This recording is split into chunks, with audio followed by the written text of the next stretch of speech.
Hi friends, welcome to our channel. చూడండి, ఛానల్కి మళ్ళీ వీడియో చేశా. బందర్ నుంచి పీతలు తెచ్చారు.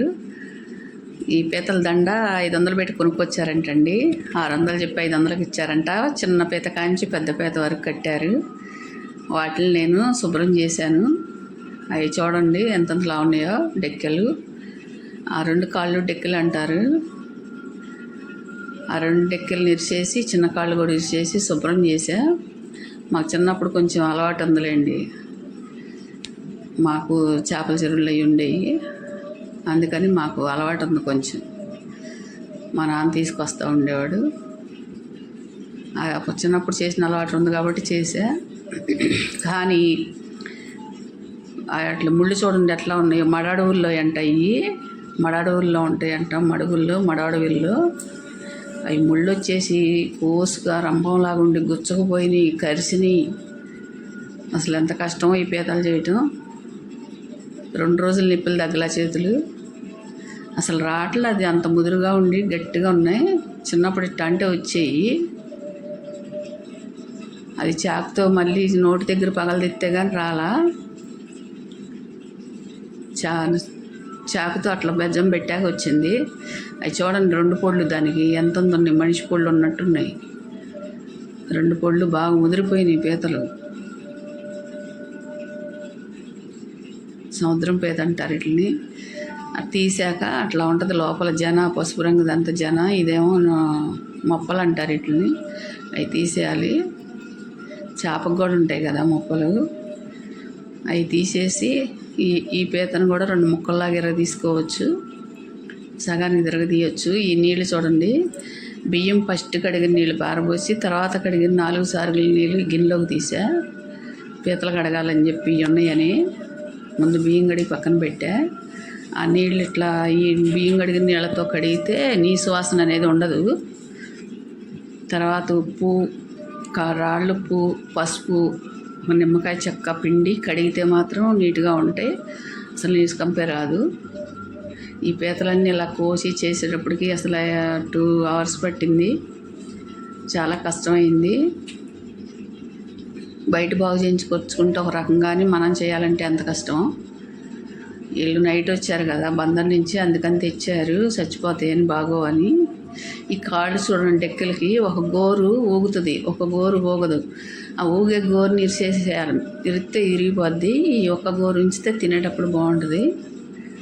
దీంట్లో ఉన్న లోపల ఉన్న గుజ్జు చాలా బాగుంటుంది అసలు. అవి మా మనవరాళ్ళు కూడా అలవాటు పడ్డారు తినడానికి. చాలా బాగుంటుంది. పిల్లలకి అన్నీ అలవాటు చేయాలని పెట్టాం ఫస్ట్. వాళ్ళకి అలవాటు అయింది తింటాం. చాలా బాగుంటుంది టేస్ట్గా. కూర మాత్రం వదిలిపోద్ది. దేని టేస్ట్ దానికే కదా. మాంసమే ఏదైనా ఇదే.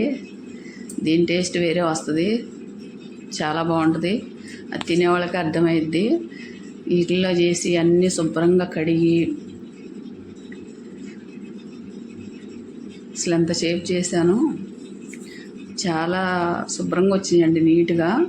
దీంట్లో కొంచెం రాళ్ళుప్పు, పసుపు వేసి కడుగుదాం. ఇప్పుడు పసుపు వేసా, ఈ కళ్ళుప్పు కూడా వేసేసి బాగా ఇట్లని ఎగరేయాలా. ఇంకా అట్లకి అన్న ఉంటే మురికి వదిలిపోతుంది. అట్లా అనాలి బాగా చాలాసేపు. ఏం పాడయ్యే కాదు కదా, మెత్తగా ఉండవుగా. ఉల్లిపాయ పచ్చిమిరకాయలు కోసానండి. 1/4 kg సుమారు ఉల్లిపాయలు, 4 పచ్చిమిరకాయలు కోసా. ఆ వీడియో మిస్ అయిపోయింది. నేను ఒక్కదాన్నే ఉన్నా ఇంట్లో, వీడియో తీసేవాళ్ళు ఎవరు లేరు. తగినంత నూనె పెట్టుకుని ఆ ఉల్లిపాయ పచ్చిమిరపాయ వేసి చూడండి. ఈ పీతలు కూడా వేసేసాక నీరు వచ్చిద్దండి మూత పెడితే. ఆ నీరు వచ్చాక నీరంతా ఎగిరిపోయాక అల్లం వెల్లిపాయ పేస్ట్ 2 టేబుల్ స్పూన్లు వేసా. వేసి 3 టేబుల్ స్పూన్లు కారం వేసా. 3 టేబుల్ స్పూన్లు కారం వేసి కొంచెం కలయి పెట్టి ఈ కొంచెం ముక్క మునిగేదాకా వాటర్ పోయాలి. కొంచెం మునిగేదాకా పోయాలి వాటరు. ఆ నీళ్ళన్నీ ఎగిరిపోవాలి కూరకి. అప్పుడు కూర రెడీ అయ్యిద్ది అనమాట.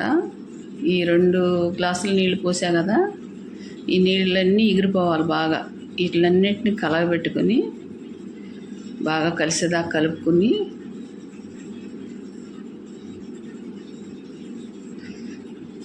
చూడండి ఒకసారి. అంతా కలిసిందిగా. తగినంత మనం ఎంత కావాలో అంత ఉప్పు వేసుకోవాలి. దీనికి ఏం చేశానంటే ఒక పావు చెక్క కొబ్బరి, 2 టేబుల్ స్పూన్ గసాలు, 10 జీడిపప్పులు వేసి చిన్న జార్లో పట్టాను మెత్తగా. ఈ ఎసరు పోసాక వేద్దామని అది పక్కన పెట్టా. ఈ ఎసరు పోసాక ఈ కొబ్బరి పేస్ట్ వేసా, గసాలు కొబ్బరి. దీనికి టేస్ట్ ఇదే తీసుకొస్తుందండి.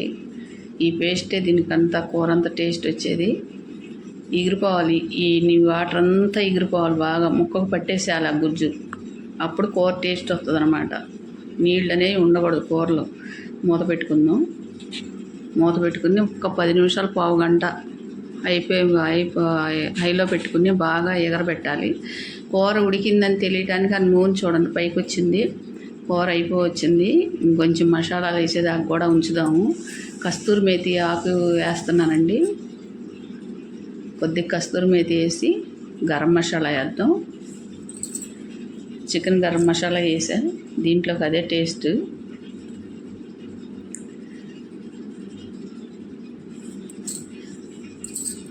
ఒక టేబుల్ స్పూన్ వేస్తే సరిపోతుంది కారం. అది గరం మసాలా. 1 టేబుల్ స్పూన్ అది కస్తూరి మేతి వేసాక బాగా ఎగిరేదాకా తిప్పాను. కళాయి పెట్టాను. దగ్గరికి వచ్చేసింది, కూర అయిపోయి వచ్చింది. ఈ మసాలాలు అయితే ఊరిని దగ్గరికి వచ్చింది. కూర చూడండి ఎంత బాగుందో, గమగమలాడుతుంది మసాలా వాసనలు. చాలా టేస్టీగా కుదిరింది. వీళ్ళందరూ తిన్నారు కూడా, మా ఇంట్లో అందరికీ పెట్టా. ఎగిరిపోయింది చూడండి, దగ్గరికి వచ్చేసింది కూర. గంటికి ముక్క కంటుకుపోయింది గుజ్జంతా. అట్లా ఉండాలి. చాలా బాగుంటుంది కూర. చూడండి, నేనైతే ఎలా చేశాను, మీరైతే ఎలా చేస్తారో చెప్పండి. ఏమన్నా ఇంకా కామెంట్ పెట్టండి, లైక్ చేయండి, షేర్ చేయండి, సబ్స్క్రైబ్ చేసుకోండి. Thank you so much.